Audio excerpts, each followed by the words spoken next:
For a lot of children, all these changes in the world have been pretty difficult. It's a lot to take in for a child. This can sometimes lead to some serious meltdowns. That's why we're doing this video series. We want to help.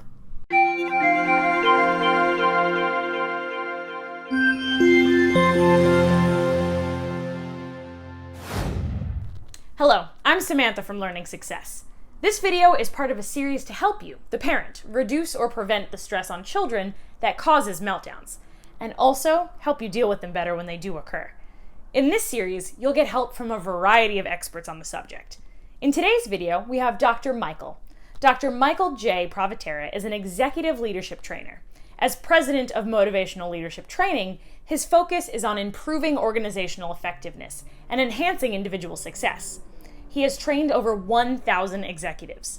His executive leadership certification runs 18 hours and covers 6 factors of leadership. A new specialized 3-hour executive certification is now available. Clients have been Pfizer, Train, Interval International, and the City of North Miami.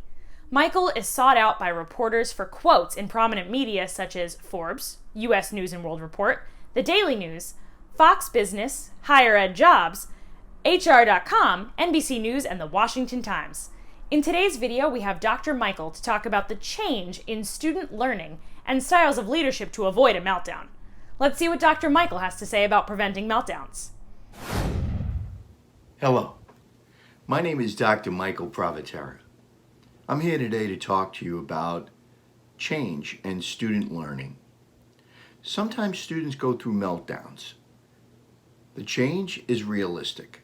They used to be in class, they used to be with their friends, they used to be with their teachers from class to class. Now they're home. They're home trying to learn from their teachers. And in many cases, the parents are doing all the teaching. So what happens when there's a meltdown? Well, there's a couple of things to do to avoid meltdowns. One thing is try to get them to bed on time. However, it's not so easy because you may want them to go to bed at 10 and they may lay in bed. You could take away their electronics, but they may not go to sleep until 1 or 2. So have them establish their own bedtime and have them wake themselves up using their cell phone or their alarm. Once they're up, have them make their own breakfast and have them go online or whatever they need to do. Then, if you can, try to reward them perhaps with lunch. It's hard for parents because a lot of parents are working home now for their jobs and they're also having to be teachers for their children. So we have to try to adapt. Me being a single parent, both mom and dad, I have to adapt my schedule. So we look at helping them find their own bedtime, helping them wake themselves up. One time, my daughter was walking around looking for pants, and it was early in the morning, and I caught her. So I immediately established a plan where she puts out her clothes the night before. That's another meltdown. Small little meltdowns add up to bigger meltdowns. So the other thing I try to do is give them nutritional food. If they have pancakes, they should have some cheese. They need to have some protein. Then try to establish a way for them to play also while they're in school. So perhaps you can give them some things that they could play with after they finish their school as a reward. Have them go into the backyard or go around the block with them if you can, so they could have some time outside. When they were at school, some students had recess and now they don't. So their schedules are kind of messed up. So meltdowns to avoid them. What you need to think about is that online learning is really remote learning.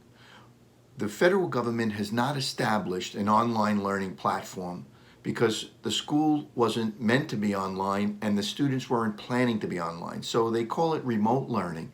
So the students could actually be learning remotely. So now that they're learning remotely, think about how you could impact that and help them and build their self-esteem. Perhaps playing games with their friends and sharing ideas with their friends is very important while they're in quarantine and they have social distancing rules.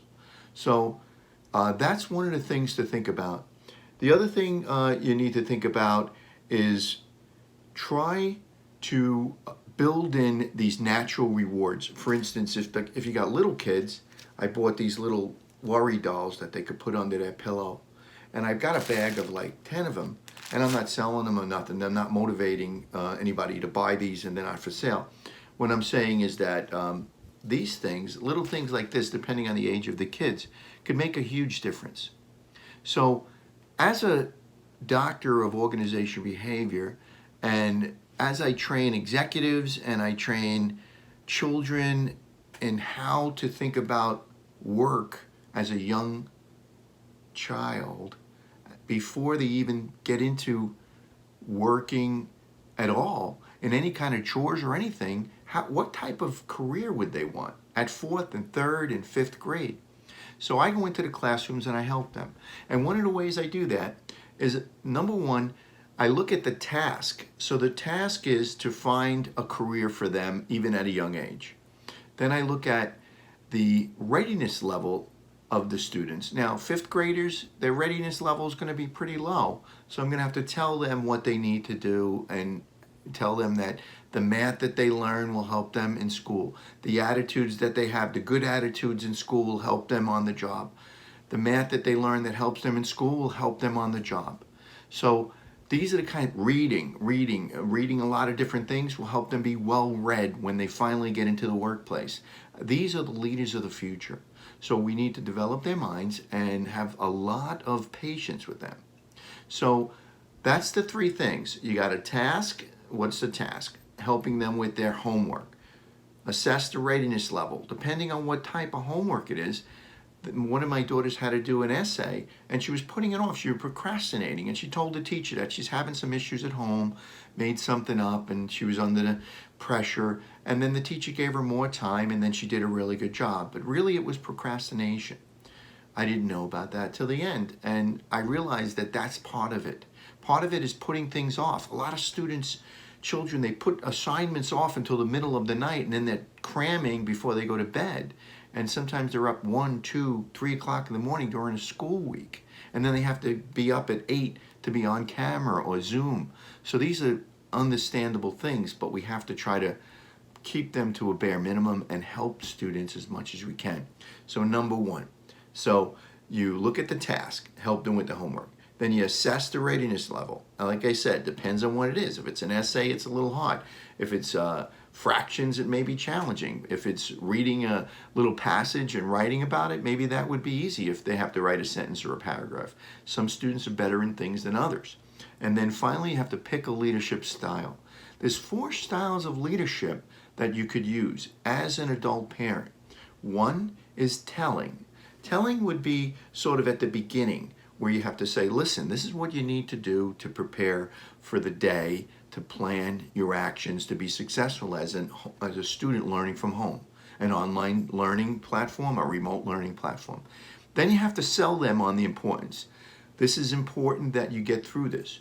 It's tough for children because they don't know when they're going to be going back to school, and they don't know what school will be like when they get back.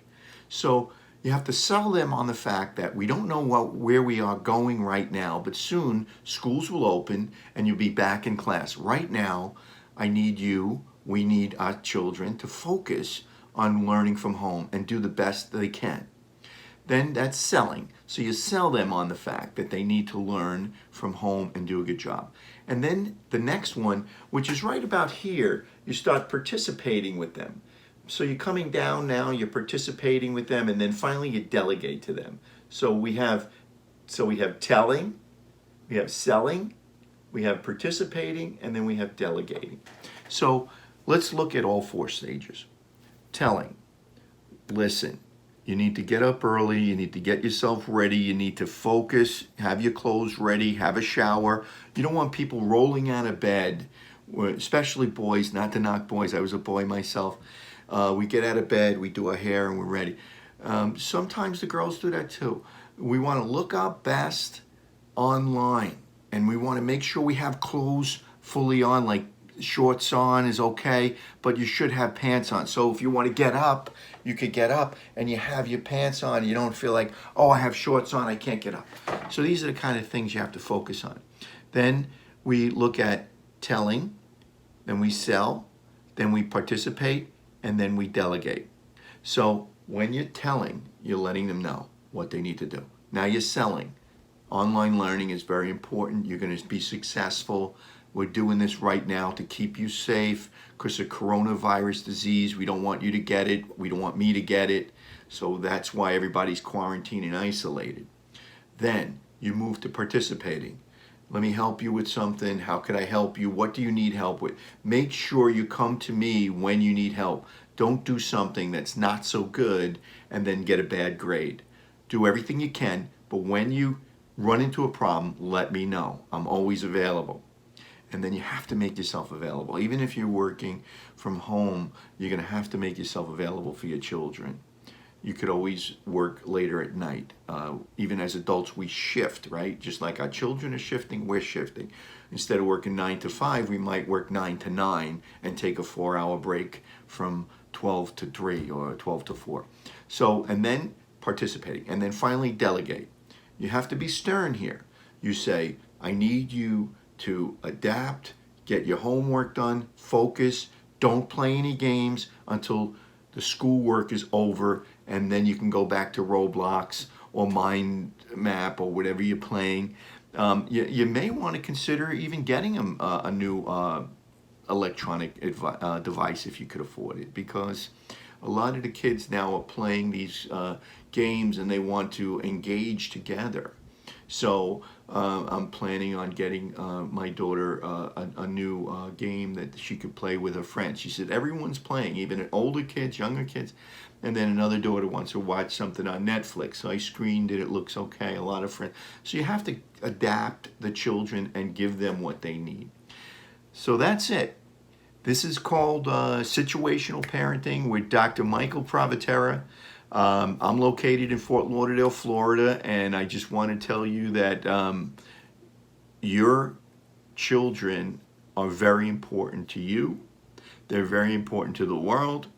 We care, you care, everyone cares. And I hope that this video has made a difference in your life. Take care, and thank you for listening. Thank you, Dr. Michael, for sharing with us the 4 styles of leadership. Parents should try these styles, especially in remote schooling. If you enjoyed this video, please make sure to share it on social media. Use the hashtag #NoMoreMeltdowns. And remember, you've got this. The fact that you are here watching this video means you're an amazing parent. And that's a wonderful thing to be.